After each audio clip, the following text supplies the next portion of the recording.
ጉድበል ጎንደር አለ። እኔ የምለው እኛ ስንት ነገር ስንጠብቅ ስንት ነገር አይን እያየን እነሱ በቃ ተጋብተው ምናምን እስከ ማርገዝ ደረሱ። በቃ ሁሉንም ጨራረሱት ማለት ነው። አረ ይሄማ ሊሆን አይችልም እንዴ! ይሄንማ ማንም ሰው አምኖ ሊቀበል አይችልም እንዴ! ሀይሚ ያረገዘች ሚዜዎቹ ደግሞ የሚዜ ቀርፋፋ እንዳንባል ብለው ነው መሰለኝ እያሽቃበጡ ነው የሚገኙት። እንደምታዩት ብሩክን አንጠለጠሉት፣ ሰማይ ድረስ ነው የሰቀሉት። በጣም ይገርማል። የዛሬው ቪዲዮ እንዴት አያችሁት? ሀይሚ እንግዲህ ትናንትና ነው እንጂ ፕሮግራሙ ላይ ጉልበቴን አልኩኝ ጉንጭን ማለቴ ከንፈር አይደለም እንትኔን ግንባሬን ስመኛል እና አርግዣለሁ፣ ስለዚህ ልጄን አምነህ ተቀበል እያለች መጣለች። ጉድ እኮ ነው። አሁንማ ያቀፈም የሳመም አብሮ አንሶ ላይ የተጋፈፈም የሆነ ነገር ያደረገም ሰው በቃ እኩል እየታማ ነው የሚገኘው። የምሬ ነው። በቃ ስመኛልና አስረግዘኛል። ዘመኑ እኮ እንደዛ ነው እግዚአብሔር። እና አንዳንዶቹ ደግሞ የሆነች ትንሽዬ ፕሮግራም ለምሳሌ አሁን በልደት እግዚአብሔርን በልደት ፕሮግራም እማታረግዝ ሴት የለችም። የእውነቴን የሆነ ብቻ በሰው ሰርግ ሊሆን ይችላል፣ ጥሪ ሂደው ሚዜ ሆኖ ሊሆን ይችላል፣ ታዳሚ ሆኖ ሊሆን ይችላል። ማታ ሆኖ በሆነ በደስታ በፌስታ ስሜት አብረው ያድርላችሁና በቃ ሴቷ ታረግዛለች። እና በቫለንታይንስ ዴይ በተለይ በጣም አሰቃቂው በጣም አስከፊው ለፈጣሪም የማይመች በጣም አስቸጋሪው ውስብስብ የሆነው ነገር ደግሞ የቫለንታይንስ ዴይ የፍቅረኛ ማቾች ቀን ተብሎ ይከበራል። ከዛ ቀን በቃ እንደፈለጉ ሲሆኑ ይውላሉ። ማታ አብረው ያድራሉ በስሜት በቃ እሷም ሳታስበው እሱም ሳያስቡት በቃ ያቺ ስሜት የ5 ደቂቃ ስሜት ከዛ ሌላ ነፍስ ደግሞ እንዲያጠፉ ያስገድዳቸዋል። እና በጣም አስቸጋሪ ነው። እና ወደ ሀይሚና ብሩክ ስመጣላችሁ ይሄ ያለው እውነት ነው፣ በገአዱ ዓለም የሚታይ ነገር ነው። እንግዲህ ትናንትና በጣም የደመቀ ፕሮግራም አሳልፈዋል።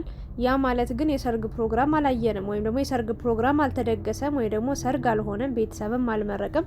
ገና ለሰርግ ራሱ በጣም ብዙ ነገር ይቀራቸዋል ብዬ ነው የማምነው፣ እንደኔ ማለት ነው። ግን ያችን ፕሮግራም ሆነች ተብሎ እንግዲህ ብሩክ በቃ አስረግዞኝ አድሯል ብላ ሀይሚ ዛሬ ቅውጥ እያደረገችው መጣለች። እና የምን እርግዝና ነው ብለው አንዳንዶቹ ያው ደስ በሚል ሁኔታ በሳቅ በጨዋታ አሳልፈውታል። አንዳንዶቹ ደግሞ ሽምግልና ሳይላክ ወግ ማድረግሽን ሳታይ ምንም ልጅ የሚባል ነገር የለም ብለው እንግዲህ ማስጠንቀቂያም ጭምር እየሰጡ ይገኛሉና አንዳንዴ ፍቅር ውስጥ ስትሆኑና ሳትሆኑ በውጭ ናችሁ ስትፈርዱ፣ እኔም በራሴ ህይወት የማውቀው ብዙ ነገር ስላለ ከባድ ነው። እና እችን ልጅ አሁን ከብሩክ ጋር እንደው ከንፈር ለከንፈር ራሱ እንዳትሳሚ እንዳትሳሳሙ እስከ ማለት ልትደርሱ ትችላላችሁ። እነዚህ ልጆች ግን ከመሳሳምም አልፈው እርግዝናም ሊፈጠር እንደሚችል ማሰብ መቻል አለባችሁ።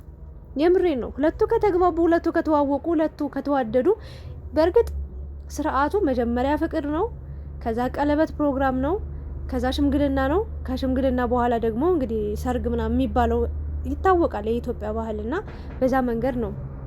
የራሳቸው ጉራጌዎች ራሱ የራሳቸው የሆነ በጣም ትልቅና ውድ የሆነ ባህል አላቸው። ሶ በዛ መሰረት ነው ሊሄድ የሚችለውና አንዳንዶቻችሁ ግን ሀይሚ እንደው አረገዘች ተብሎ ቢመጣ ራሱ በጣም ብዙ ሰዎች የምትሰድቧት እግዚአብሔርን ነው ብላችሁ የምትወቅሷት በጣም ብዙ ነገር የምትሏት ሰዎች ትኖራላችሁ ብዬ አምናለሁ። ግን መፍቷ ነው። በነገራችን ላይ ማድረግም ትችላለች፣ አለማድረግም ትችላለች። ሶ እናንተ ጋር በዚህ ልክ ማለት ልንወዳቸው እንችላለን፣ ግን በዚህ ልክ ይህንን አታድርጉ መሀላቸው ላይ ትራስ አስቀምጣችሁ እኮ በቃ ልታስተኛቸው ላ ነው የምትሞክሩት። እና እነዚህ ልጆች ኦልሬዲ እኮ አንድ ቤት እየኖሩ ነው አይደል እንዴ? እና እሷ ክብሯን ልትጠብቅ ትችላለች። ብቻ በወግ አንዳንዶቹ ደግሞ በተክሊል ነው የምንጠብቃችሁ የሚሉ ሰዎች አሉ። የእውነት በቁርባን የሚጠብቁ ሰዎች አሉ፣ ያው በሃይማኖታዊ ማለት ነው። ግን እነሱ ናቸው የጋብቻውን ብቻ እኛ ይፋቀሩልን ብቻ ይዋደዱልን እስከ መጨረሻው አንድ ይሆኑልን እንጂ እንደዚህ ነው ከሰርግ በኋላ ነው ከሰርግ በፊት ነው የምን ልጅ ነው እንደዚህ ነው ማለት አንችልም። መብት የለንም። ለምን እዛው ፍቅሩ ያስገድዳችኋል። ያልሆናችሁትን እንድትሆኑ ነው የሚያደርጋችሁ። በቃ ፍቅር ውስጥ ስትገቡ ሌላ ዓለም ውስጥ ነው የምትገቡት። ማንነታችሁ ራሱ ሌላ ሰው ነው የሚሆነው። በቃ አፍቃሪ ስትሆኑ በጣም ከባድ ነገር አለውና ይሄን አርጊ አናርጊ ማለት መፍትሄ የለንም ለማለት ነው። እና ዛሬ ያው አንደኛ ትምህርት አለው ብዬ አምናለሁ እንደኔ። አንዳንዶቹ ትንሽ ፕሮግራም ተዘጋጀች ተብሎ ገና ምንም ነገር የሆነ ሀሳብ እንኳን ሳይታሰብ ወዲያውኑ አብረው ያድራሉ። ከዛ በተለይ ወንዶች የእውነት ለመናገር ድንገት ልጅ አረገዝኩ ድንገት ልጅ መጣ ምናምን ተብሎ ሲሰሙ ራሳቸውን ቢያጠፉ ይቀላቸዋል። የእውነት ለመናገር ማለት በጣም ነው የሚደነግጡት። እንደው በጣም አስቸጋሪ ነው። እንደው አንዳንዶቹ ናቸው ከምንም በላይ በቃ የፈለገ ነገር ይሁን ደስ ይላል፣ አይኔም ባይኔ ላይ ነው ብለው በቃ የኃላፊነት ስሜት ተሰምቷቸው ያንን ልጅ ቆርጠው ለማሳደግ ወይ ደግሞ ከዛ ልጅ ጋር ጥሩ ጊዜ ለማሳለፍ ለሚስታቸው ወይ ደግሞ ለፍቅረኛቸው ለጓደኛቸው ጥሩ ቦታ፣ ጥሩ ምክር፣ ጥሩ እንክብካቤ ማድረግን ይፈልጋሉ። በተቃራኒው ደግሞ አንዳንዶቹ አግብተዋችሁ ራሱ ልጅ አረገዝኩ ስትሉ ደስ የማይላቸው ወንዶች አሉ፣ የእውነት ለመናገር እና አሁን ሀይሚ እንደው ይህንን ነገር በትናንትናው ማታ ጠጥተዋል፣ በልተዋል፣ ደስ የሚል ጊዜን አሳልፈዋል እና እነዚህ ልጆች በቃ ተዋደናል፣ ተፋቅረናል፣ አንድ ሆነናል፣ ስለዚህ ከዚህ በኋላ ምን ይቀረናል ብለው ተስማምተውም ሆነ ወይም ደግሞ ወንድየውም ሊሆን ይችላል የሆነ ትንሽ ስሜት አሸንፎት ይሄ ነገር ቢፈጠር ምን ትላላችሁ? እንደኔ እኔ ምንም ማለት አይደለም ነው የምለው። ለምን ሀይሚ በእርግጥ ክብሯን ጠብቃ ብራን ባሰበረው ተብሎ ብትሸኝ በወግ በማዕረግ ቤተሰብ አውቆ ቢሄድ ጥሩ ነገር ነው። ግን ያ ነገር ደግሞ ፌል ሊያደርግ ይችላል የሆነ ቀን። ግን ያው እንተማመንባታለን ሀይሚ ላይ፣ ብሩክ ላይም እንደዛው። ሲጀመር እላፊ እንደማይጠጡ 100% እናውቃለን። ራሳቸውን እስከሚያስት ወይ ደግሞ ወደዚህ ወደ መጥፎ ስሜት እንዲገቡ የሚያስደርግ መጠጥ ይጠጣሉ ብዬ አላምንም። በሁለተኛ ደግሞ በጣም ራሳቸውን ሁለቱም አክብረው የሚኖሩ ሰዎች ናቸው። ስለ ዛሬያቸው ሳይሆን የነጋቸው ነገር በጣም ያሳስባቸዋል፣ ያስጨንቃቸዋል በደንብ። ስለዚህ እንደዚህ አይነት ሰው ደግሞ በደንብ ራሱን ጠብቆ እንዲኖር የሚያደርግ ነገር ነው፣ የሚበረታታ ነገር ነው። ሶ ዛሬ እንግዲህ ሚዜዎቹ ፍሬው ያማረ ዘር እንዲበዛለት አባት ደስ ይለዋል ልጅ ሲወለድለት፣ ፍሬው ያማረ ዘር እንዲበዛላት እናት ደስ ይላታል ልጅ ሲወለድላት እያሉ እየጨፈሩ መጥተዋል። ለማንኛውም ይሄን ቀን ቅርብ ያደርገው ነው የምለው የእውነት ለመናገር። በነገራችን ላይ እኛ ገና ነን እናንተ፣ እኛ ከነ ሀይሚ ከነ ብሩክ ገና ከኋላ ቀርተናል። እነሱ ሄደዋል፣ ተጋብተዋል፣ አብረው መኖር ጀምረዋል፣ ልጅ ሊወለድ ነው፣ አሁን ተረግዞላቸዋል።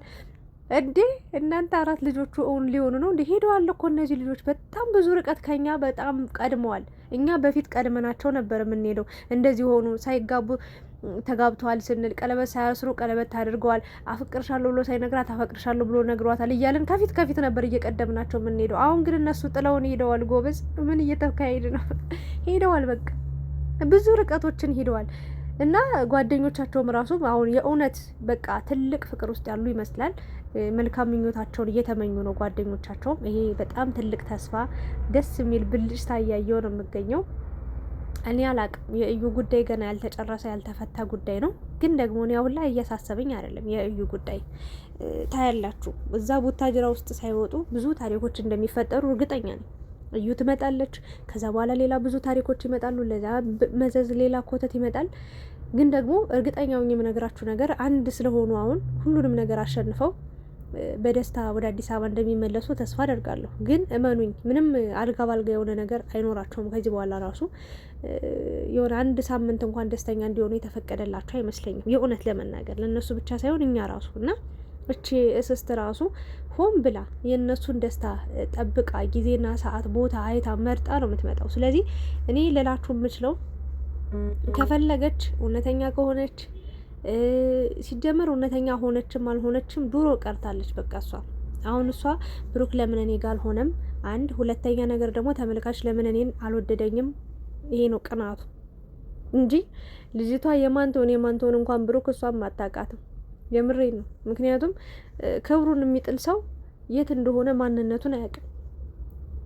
ለዛ ነው እዚህም እዛም የሚል ሰው በጣም አስቸጋሪ ነገር ነው የሚሆነው። እና ቢኒም ምን ያለው የሚለው እርግጠኛውን አብራት ሳይተኛ አብሯት የሆነ ነገር ሳያደርግ አይደለም የኔ ልጅ ናት ብሎ ለማውራትም ለመድፈርም ያ ሁሉ ሲለምናት የነበረው። ሶ በጣም ከባድ ነገር ነው። ለማንኛውም ልጅ በሽታ አይደለም ጸጋ ነው። ግን ብሩክን አንቺ እንደማታገኘው እርግጠኛው እነግርሻለሁ። ስለዚህ ሀይሚና ብሩክ ከምን ጊዜውም በላይ በጣም አሁን ላይ ልትቀራረቡ፣ በጣም ልትተማመኑ፣ በጣም ልትግባቡ፣ በጣም እጅ ለእጅ ልትያያዙ ይገባል። ካልሆነ ግን ያው የሚጥላችሁ የሚጎትታችሁ በጣም ብዙ ነገር እንዳለ እየታየኝ ነው የሚገኘው። ሶ ይሄ ነገር እንዳይሆንባችሁ አደራ ለማለት እወዳለሁ። ይሄ ደስታችሁ እንዳይጠፋ፣ ይሄ ሳቃችሁ፣ ይሄ ፈገግታችሁ እንዳይጠፋ። ጓደኞቻችሁም ደስ የሚል ጊዜያትን እያሳለፉ ነው ከእናንተ ጋር። በእናንተ ደስታ አሁን ላይ ደስ ያልተሰኘ ሰው ያው የሰይጣን መልእክተኛ ነው ብዬ ነው የማስበው። እና ብዙዎቹ ተደስተዋል በእናንተ ሳቅ፣ በእናንተ ደስታ፣ ድካማቸውን ጭንቀታቸውን የሚረሱበት ቪዲዮ ስለምትለቁ ጥሩ ነገርን እያየን እንገኛለን። እና በተረፈ ያው ሀይሚዬ እኔ ላንቺ መመክርሽ ነገር ምንድን ነው፣ እንደ አንድ ሴት ይሄ ጋብቻ፣ ቀለበት፣ ሽምግልና ፕሮግራም የሚባለው በህይወትሽ አንድ የሚመጣ ነገር ነው። በነገራችን ላይ ለሴት ልጅም ለወንድ ልጅ አላቅም፣ ስለ ሴት ለውራና አንዴ በቃ በህይወትሽ ሰርግና ጋብቻ አንድ ነው ይባላል። የእውነቴን ለመናገር ለምን ስትሞቱም አንዴ ሞታችሁ ነው በቃ በዛው፣ ስታገቡም አንዴ በቃ አገባችሁ ነው አለቀ። እና ሀይሚዬ ወግ ማዕረግሽን ማየት አለብን። እኔ ትናንትናውን ፕሮግራም ሳይ ማለት ነው ለሰብስክራይብ ወይ ደግሞ ለሁለተኛ ዓመት ይሄን ያህል ፕሮግራም ከተዘጋጀ የቀለበት ፕሮግራሙ፣ የሰርጉ፣ የሽምግልናው ፕሮግራም ምን ያህል ደምቆ እንደሚውል በምን አይነት ሰፊ ፕሮግራም እንደሚተላለፍ ሳስብ በጣም ተገረምኩኝ ለራሴ ማለት ነው። ስለዚህ ሀይሚዬ ወግ ማዕረግሽን ጠብቀሽ በቤተሰብ ተመርቀሽ ጀርባሽን ጉንብስ ብለሽ በቃ እናት አባት መርቆሽ ተመስግነሽ ተመልካችን ወዶሽ አክብሮሽ ራሽን አስከብረሽ ልዕልት ሆነሽ ንግስት ሆነሽ በቃ በህይወትሽ አንዴ የምታገኛት የሰርግ ፕሮግራምሽን እንድታሳልፊ እመክርሻለሁ የኔ ውድ፣ የኔ ቆንጆ ንግስቷ፣ ልዕልቷ። እና ይሄንን ነው። ብሩክም ያው እውነት ለመናገር ፍቅር እስከ ጥግ ነው፣ አዋቂ ነው፣ ፍቅር ሰጪ ነው፣ በጣም አስተዋይ ልጅ ነው። እኔ እንጃ አላቅም፣ አብራችሁ ሁሉንም ነገር ተወጣችሁት። 4 ልጆች ተወልደው ከዛም በላይ ተወልደው እንደምናያችሁ ትልቅ እምነት አለኝ። ደግሞም ይሆናል፣ ይሳካል ከፈጣሪ ጋር። ሁሉም ሰው ብዙ ጊዜ የሰደባችሁ ሰው አለ፣ ሀይሚን የሚቆጣ ሰው ነበረ፣ ብሩክም እንደዛው። አንዳንዶቹ በጥላቻ ንግግር ነው፣ ሌሎቹ ደግሞ ሀይሚን ከጥፋቷ እንድትማር እንድትመለስ፣ ብሩክም እንዲስተካከል እንጂ ክፋት አስበው ያልነበሩ ብዙ ሰዎች አሉ። ስለዚህ ከመጀመሪያው ጀምሮ እግዚአብሔር ይመስገን እነዚህ ልጆች ስለ እነሱ ቪዲዮ መስራት አላቆምኩም፣ እነሱን መከታተል አላቆምኩም። ይኸው ከመጀመሪያው ጀምሮ እስከ ዛሬዋ ሰዓትና ደቂቃ ድረስ እነሱን መከታተሌን አላቆምኩም። ደግሞም ደስተኛ ነኝ፣ እድለኛ ነኝ እነሱን በመከታተሌ ማለት ነው። አብርሽና ሩታን ነበረ መጀመሪያ ስከታተል የነበረው እውነቱን ለመናገር በጣም በቃ አብዝቼ ስከታተላቸው የነበረው። በኋላ ላይ ግን ነገር ሁሉ የሆነ መስመር ሲስት አይነት ነገር፣ አንዴ ትውት፣ አንዴ እይታ፣ አንዴ ምናምን እንደዛ ነበረ። አሁን ላይ ያው በእርግጥ እከታተላቸዋለሁ። ሀይሚንና ብሩክን ግን በደስታቸውም በተከፉም ጊዜ በተጣሉም ጊዜ በተታረቁም ጊዜ አብሬያቸው እዚህ ደረጃ ላይ ደርሻለሁ። ሁላችንም እንግዲህ አለን ልንላቸው ይገባልና እነዚህ ልጆች ከፍ እናርጋቸው ላለውኝ። የዛሬ ቪዲዮ ያበደ ቪዲዮ ነበረ። ሀይሚዬ በአንድ ቀን እንዲህ ተረግዞ የሚወለድማ ቢሆን ጥሩ ነገር ነበር። ለነገሩ ያው እንኳን በአንድ ቀን በአንድ ሰከንድም ይረገዛል። ግን በአንድ ቀን የተረገዘው እርግዝና ይታወቃል ማለት አይደለም። ለቀልድ ነው ያመጣችሁት። ያው ሀይሚ ያመጣሽው ሀሳቡን ግን አንዳንዶቹ ደግሞ የምርወሰው እንዲህ የምን ጋብቻ ነው የምን ውልጅ ነው እንጂ ሰርግ ሳንበላ ምናምን ያሉ ሰዎች አሉ። ለማንኛውም የቀልድ ነው። ይመቻችሁ። ደስ የሚል ቆይታ ውሎ ነበረ። ሁሌ እንደዚህ ብትመጡ ደስ ይለናል። ወዳችኋለሁ። ላይክ፣ ሼር፣ ሰብስክራይብ አድርጉ። የእናንተ ሀሳብ አስተያየትስ ምን ይመስላል በእዩ ጉዳይ፣ እንዲሁም ደግሞ በሀይሚና በብሩክ ለወደፊት ባላቸው ነገር አሁንም በምን አይነት ሁኔታ እንዳሉ ምን አይነት ሀሳብ አስተያየት አላችሁ? አመሰግናለሁ። ኮሜንት ላይ አስቀምጡ።